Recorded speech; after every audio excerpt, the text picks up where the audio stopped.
Você tem dificuldade de voltar para a presença de Deus depois que comete algum pecado? Fica comigo até o final que eu vou te dar uma dica que vai mudar a sua vida. E aí, pessoal, meu nome é Camila e eu faço parte do Grupo Multiforme.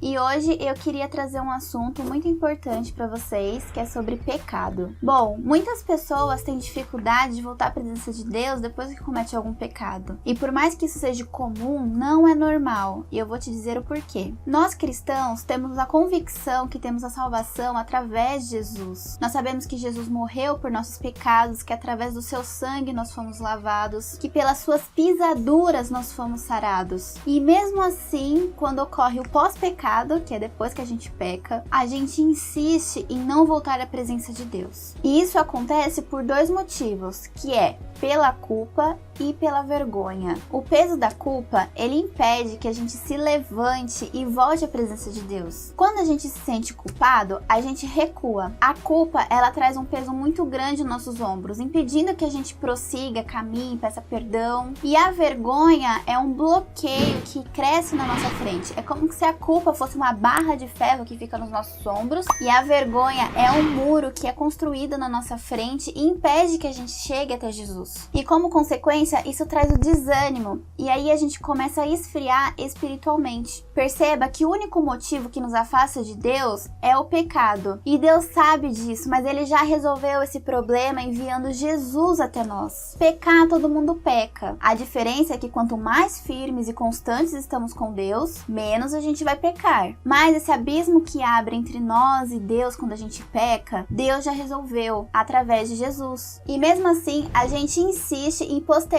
voltar para a presença de Deus. Meu filho, você está fazendo tudo errado e eu vou te explicar o porquê. Nós podemos comparar a nossa vida espiritual quando nós estamos na escola, por exemplo. Nós entramos na escola quando somos bem pequenininhos e desde então a gente vai estudando, aprendendo, absorvendo conteúdos como ler, escrever, fazer contas. E a nossa vida espiritual começa assim: quando nós aceitamos Jesus, nós entramos na presença de Deus e começamos a aprender, a ler a Bíblia, a orar. Porém, em toda escola existe uma prova, porque o professor ele precisa de uma base para saber se o aluno está pronto ou não para subir de nível, ou seja, para passar de série. Então a gente vai fazendo prova e vai passando do primeiro para o segundo, do segundo para o terceiro, até chegar no ensino médio, do ensino médio chegar na faculdade, por aí vai. Geralmente, quando a gente chega no ensino médio, a gente já está dono de si, a gente já entende quais são os nossos gostos, já sabe qual é a nossa personalidade. A gente tende a começar a odiar a escola, principalmente as provas, porque ninguém gosta de fazer prova, ninguém gosta de fazer prova na faculdade, e as matérias vão ficando cansativas, porque você já sabe o que você gosta e o que você deixa de estudar, então você começa a perder o gosto, e aí chega um momento na vida que todo mundo passa, que é a reprova. E quando a gente reprova na escola, o que acontece? A gente vai para a recuperação, e quando a gente não passa na recuperação, a gente acaba perdendo aquele ano e tendo que fazer tudo de novo. Mas por isso você desiste da escola, abandona a escola, e aí acabou tudo isso, acabou a vida, nunca mais eu vou me formar, nunca mais eu vou fazer uma faculdade, nunca mais eu vou querer ser alguma coisa na vida. É claro que não. Ninguém chega num patamar de escola e porque acabou reprovando em uma ou duas matérias, ou até de ano, larga toda a vida estudantil. Raramente a gente chega num patamar de vida escolar e larga os estudos porque a gente reprovou em alguma matéria ou até de algum ano. Porque você não vai perder toda aquela bagagem que você adquiriu desde o prezinho, desde o fundamental, até chegar no ensino médio, ou até mesmo na faculdade. Você não vai largar tudo porque você reprovou em alguma matéria. O que você faz?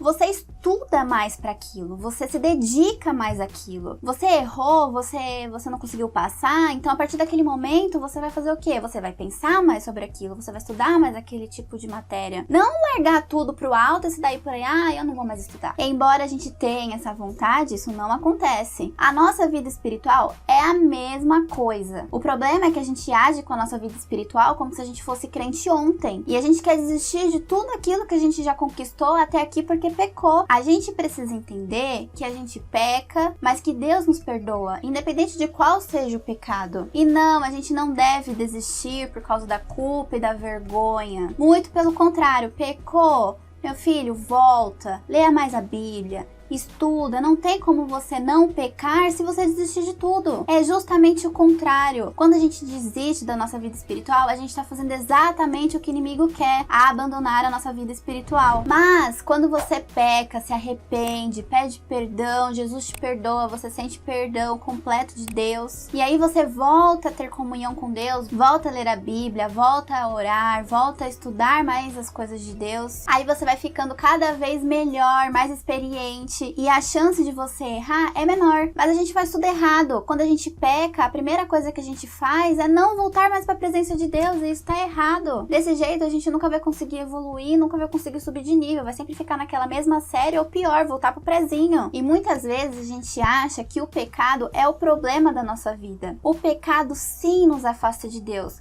mas o problema tá muito mais em você do que no próprio pecado em si, porque o pecado Jesus já resolveu por você. Jesus morreu na cruz e por isso você tem livre acesso a ele para pedir perdão e para voltar à comunhão com ele. Então, a partir de hoje, se acontecer de infelizmente você cair em um pecado, não jogue tudo pro alto, não desista da sua fé, não desista da sua caminhada com Deus, não desista da sua comunhão com Deus. Peça perdão, se arrependa e volte para a casa do Pai, volte para a presença de Deus, independente de como você esteja.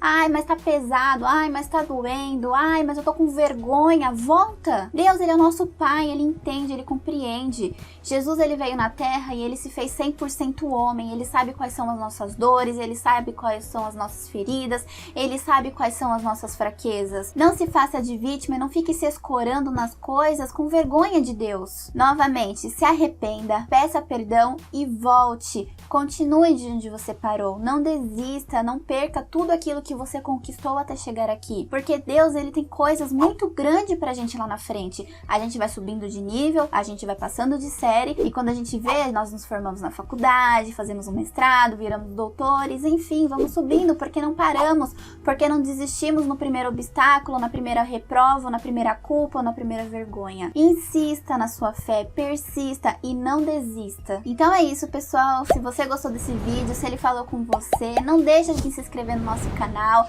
ative o sininho para receber as notificações e siga nossas páginas nas redes sociais. Bem-vindo ao Multiforme!